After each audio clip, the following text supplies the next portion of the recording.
everyone, and welcome to February Book Reviews. So a couple of weeks back, I made a book review video as well, where I reviewed one book that I had read and also talked about the next book that I was picking up for this month. Turns out, during the last 10 days of January, I ended up reading 3 books back to back. And they were not like very small books. 2 of them were actually medium-sized books, and I finished all of it in like 2 to 3 days. That's how I feel like I have my phases in life, When I start to do one thing, I do it too much until I get bored of it, and then I leave it altogether eventually. I hope that doesn't happen to me with reading, but let's see. I'm enjoying the journey so far, and I have a target of 10 books for this year anyway, and I'm already like almost halfway through, so let's see. So the book that I talked about that I was picking up in the last video was The Wedding People by Alison S. Patch. It was one of those books that caught me by surprise so much because I wasn't expecting it to be that good at all. I was just randomly surfing through Goodreads one day, and I thought that let me pick like an awards winning book because I have never picked any book from Goodreads which has won an award, so why not? I don't know what award it was actually, but it was the top rated book and it had like 4+ something stars and a hell lot of reviews, so I thought I have to try this one. When I read the description of the book, I was like, maybe this is not the book for me. But when I did start to read it, it started to grow on me bit by bit, and I actually realized that I really love the book. So I'll give you a very short summary of the book without trying to spoil too much. So there are basically 2 protagonists of the book, even though there is one main protagonist and the other one is sort of like a side protagonist. It's a book about 2 women with 2 polar opposite lifestyles. One of them is in her 40s and the other one is in her late 20s. One of them has lost everything in life, and by everything I mean she hates her job, she doesn't have family, and she just lost her husband as well to a divorce. And the other woman is just starting a new part of her life. She's just getting married, she's filthy rich, and seemingly has everything that she needs in life. So these 2 women end up meeting each other, and I'll not go into the details of how, when, where, whatever, but think of these 2 women helping each other get through difficult times in their lives, even though they have like complete opposite personalities, complete different lifestyles. So I'll just get right into what I liked about the book. First of all, this was a new author for me, Alison S. Patch. I had never heard of her before. I don't know any of her other works as well. Her writing style is so amazing. She gives such good detailing about what the reader has to imagine. So there's a lot of small things in the book which are so important to give a reader an insight of the characters and why they feel the way they feel, why their actions are in a way that they are. There's a lot of good description of the emotions because the people in the book are very normal people. It's not about a millionaire, trillionaire, although one of the protagonists is very rich, but the way that the characters have been given a depth to their emotions is what attracted me so much, because as a reader I always like getting to know who I'm reading about, which seems to be lacking in a lot of books, surprisingly. So in this book, you know why they are the way they are, and you sort of end up either relating to it or understanding it. It is not a romance book, by the way, let me just say that first of all. I don't really know what kind of a genre this would be. It's more of a realistic book because it shows how seemingly perfect humans can also have troubles which not everyone else can see. Someone who looks like they're picture perfect or living a very happy life can also have so many troubles which others know nothing about, and that's what made this book so relatable and nice to me because I have similar experiences in real life too. There is talk about love, there is talk about loss, there is talk about empowerment and all of that, but there's no particular romance angle to the book. Like, you don't see characters doing absurd things because they're in love, but there's like a slow build-up between characters, and you can say it's more of a connection formation rather than a heated romance. So I like that because I realized like midway through the book, this book is not supposed to be about romance. It's about finding yourself, it's about empowerment, it's about hope, it's about how you can have tough times in your life and you can still navigate out of it. You should never give up. Like, even towards the very end, we didn't exactly get to know what happened with the protagonist and her love life, because she ended up falling in love, or like at least having a strong attraction towards a guy in the book, but it was not explored. And I do like that, surprisingly, because usually when you read a novel, you want that happy ending, right? Where you want the characters to end up together if you like them both. But here it was not explored at all, which was fine by me, because somehow throughout the book that did not feel like the main purpose of this book. There were also some plot twists in the book, and it does not look like a book which will have plot twists, but there were some small plot twists, and they were interesting enough and not predictable, at least to me. And the best part that I enjoyed about this book is that I ended up relating to every character in some way, and I had empathy for almost every character. I would say including for the cheating husband. So there is a cheating husband in this book. Usually when you look at cheaters and you hear about them, you have an instant hatred towards them. But somehow, even though I don't justify his actions by any means, please don't think I'm excusing it, but I would still say like I kind of got his point of view, and even though what he did was absolutely wrong, I still understood in a way why he did what he did. Again, not condoning that behavior, please let me make that clear. So even though the book was mostly good for me, there were a few things which I disliked about it. The main one being like the cheating husband coming back into the protagonist's life. So they had a divorce because of the cheating, but she kind of took him back. I won't say actually took him back, that's the wrong word. They did not get back together, although he tried that they do. But she did sleep with him, but she realized in that process that she's over it and she doesn't want this for herself anymore. Good for her, I guess. So even though I dislike this part, but I also kind of understand why it was important, because it showed some form of character growth. Because throughout the book, she was grieving the loss of this perfect marriage, which was not perfect, by the way. And the moment her husband left, everything crumbled. So you would think that she would still have feelings for her husband, and when like he's approaching her again, then she'll take him back, but she doesn't. And I'm so glad for her. So overall, this book pleasantly surprised me. I wasn't going into it with any particular notion. I just wanted to be entertained, and it was my first fiction book of the year, so I wasn't very hopeful of what I was gonna find anyway. But I really enjoyed the book, and I gave it a 5 stars on Goodreads, which is a rare thing for me, because I usually, even when I like them a lot, I don't give them more than 4 stars. But this one had everything that I wanted in a book. There was some kind of angst, drama, romance, but not too much of it. There was hope, there was empowerment, there was depth in the characters, and a lot of emotions being talked about. Depression, mental health being talked about, and how people can be unhappy because of jobs, because of stagnant lifestyles, things like that, which are very relatable, at least to me. So yeah, 5 stars from me. The next book that I read was a relatively smaller book, and it's called Opposites Attract. It's a part of a series, so it's the first book of the series, First Comes Love. It's written by Camila Eiley. I have some thoughts about this one. Unlike the last one, which I rated 5 stars, this one I gave a 3 on Goodreads, but if I had the option of giving it 2.5, then I would do that. Like 2 stars feels a little too less and 3 feels a little too high, so it would be a 2.5 star read for me.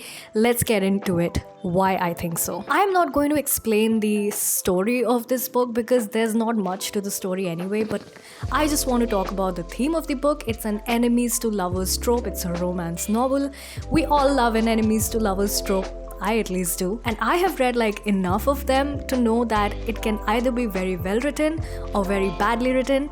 And I think this one fell on the very bad spectrum. Before I criticize it too much, I want to quickly talk about what I liked about the book. And it's gonna hardly take like 30 seconds because there wasn't much to like. I'm being brutal, but it is the truth. The writing style of this book is very good. Like it's very laid back, chill, casual, fun. And that's usually a very important part of the book, because in these books you need to have a fun element to it. If you don't write it very well, then you get bored very easily. I did not find myself getting bored in this book at all. I just didn't happen to like the story. And another thing that I liked about it was it was PG-13, and it's not like I only read PG-13 books. It's quite the opposite of that. But it's just that the story, the way it was written, it felt like anything other than PG-13 would not have felt right. I would say it's more for teenagers. I might have liked it a bit more if I was 15, but not at 25. Definitely not. I feel like if the author had attempted to make it a spicy book or an R-rated book, it wouldn't have turned out any good, and already I didn't love the book too much, so I feel like those added scenes would have spoiled the book even more for me. So I'm kind of glad that it was PG-13. Now let's get into the dislikes of this book, because there's so many of them.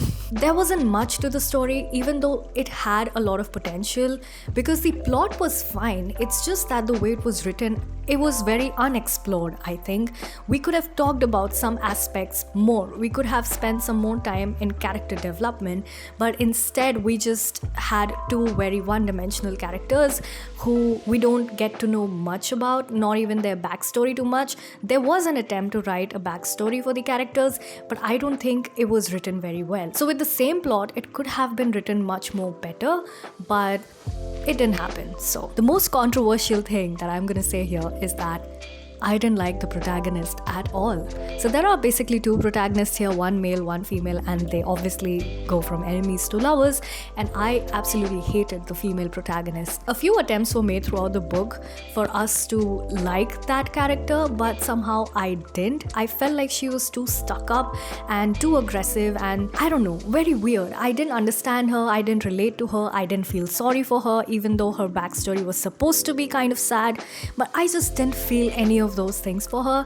And the way her behavior was, she like reminded me of a high school bully, something like that, or women who are just too stuck up and think like the world belongs to them, that kind of a person. It felt like that. I got that vibe from her, because of which I couldn't find myself empathizing with her at all, and didn't even want her to end up with the guy. The guy, on the other hand, was fine. We don't know much of his backstory, where he comes from, why he is the way he is, which is okay, fine, whatever. But again, he didn't have a lot of depth to himself either, but I at least didn't hate him that much as I hated the female protagonist. Now obviously, like every enemies to lovers books go, it has to start with some kind of a disagreement or a verbal spat between two characters, right? In this case, there was no real backstory for why they hate each other. It just happened. It was all because of a one-day event that went wrong between the two of them. Several incidents on the same day, which made the male protagonist lash out on the female.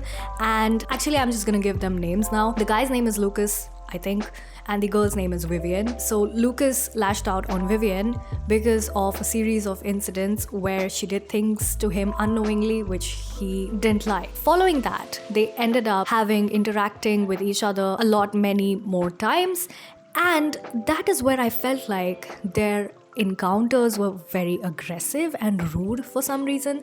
I didn't understand why they were so aggressive and angry towards each other. It felt very forced and unnecessary to me, because obviously you can start off on a very wrong foot with each other, but that doesn't mean that every interaction of yours has to be that aggressive. That is also what made me not like Vivian too much. So just because of this whole aggression part, I felt like there was absolutely no chemistry between the two characters. Unless you have this building chemistry between the two characters, even when they are enemies, you don't really want to see them end up together. So I did not feel like at any point either of them deserved each other. Since the chemistry was so lacking, I did not really care if they ended up together or not. A lot of the story also did not make sense to me. Let's address that as well. First of all, Vivian has a daughter and her name is Tegan. Now Tegan approaches Lucas for therapy because he's a therapist, and she's a minor. So what I didn't understand was that how was Tegan allowed to take therapy as a minor from a therapist that her mother absolutely hates? Like, it feels so wrong to me. And when Vivian does find out about this, she just gives a little bit of a hard time to Lucas, but that's all. Like, she doesn't ban Tegan from seeing him, or like nothing too dramatic happens, which I would have expected. Instead, she just gives in. Then there's also this whole thing about Tegan trying to find her father, her biological father, and Lucas, as a therapist, decides to accompany Tegan to go meet him without Vivian going. And I'm like, what? How do you trust a man so much with your own child that you don't even like, even though you have built eventually a relationship with him where you don't think he's a murderer or a serial killer? But if my daughter was gonna go meet her biological dad for the very first time, I would want to be there, and I definitely wouldn't be sending her off with a random man. Not a random man you we know them, but still random enough, right? You don't like this guy, apparently. So there was no proper build-up. There was sudden trust being formed. The story didn't make sense for the most part. There was no chemistry, nothing like that. So overall, when the book finished, I was like, thank God. That was my reaction, because I did not really care about the characters or the book too much. I am sure that this author has more good books because her writing style is very good, but I am not sure if I'm going to be reading more of this series, because the first one disappointed me so much. I don't feel compelled to read the next ones. So I think it didn't deserve more than 2.5 stars. From the reviews that I read from this book, most people felt the same way, that the characters were one-dimensional. There wasn't much we felt interested in reading as a reader, and there was no chemistry, no romance, all of that.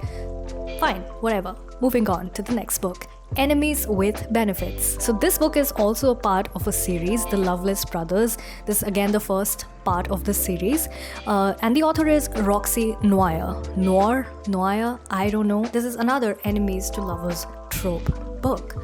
Now, like I talked about the spectrum, it can either be written very well or it can be written very poorly, and this one is on the other side of the spectrum.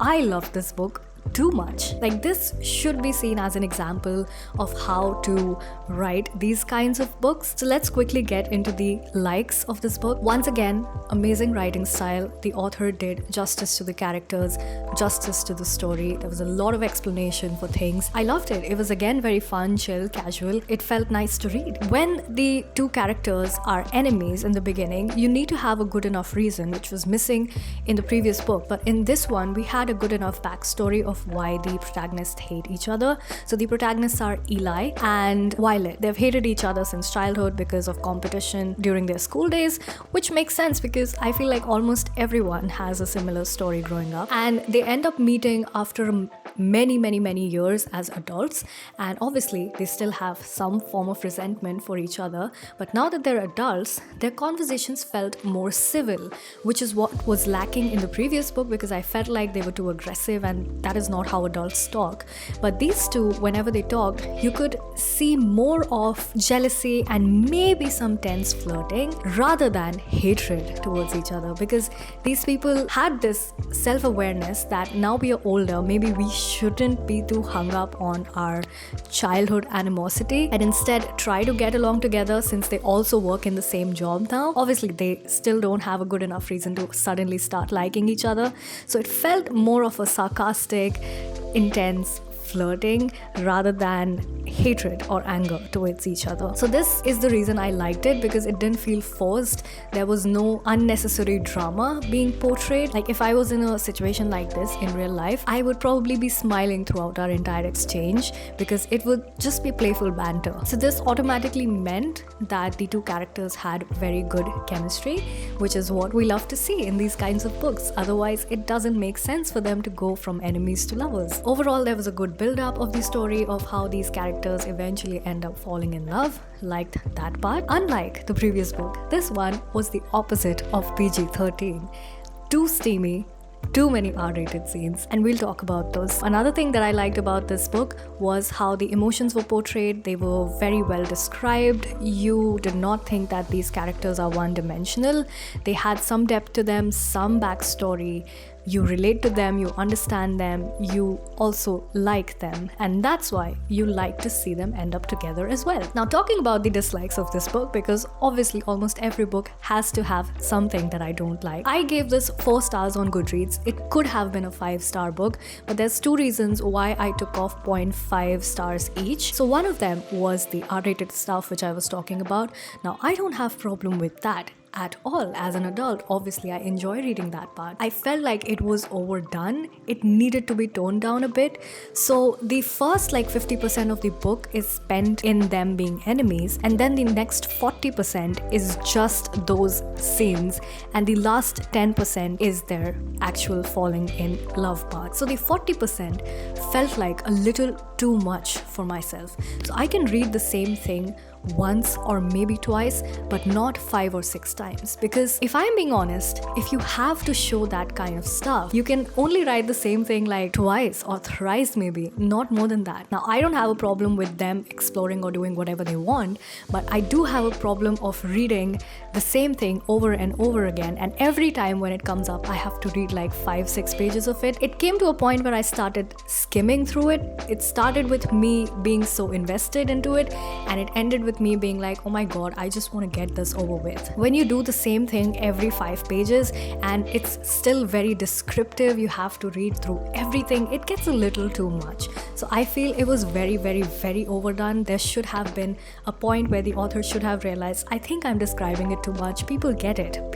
They like each other. They're in a friends with benefits situation.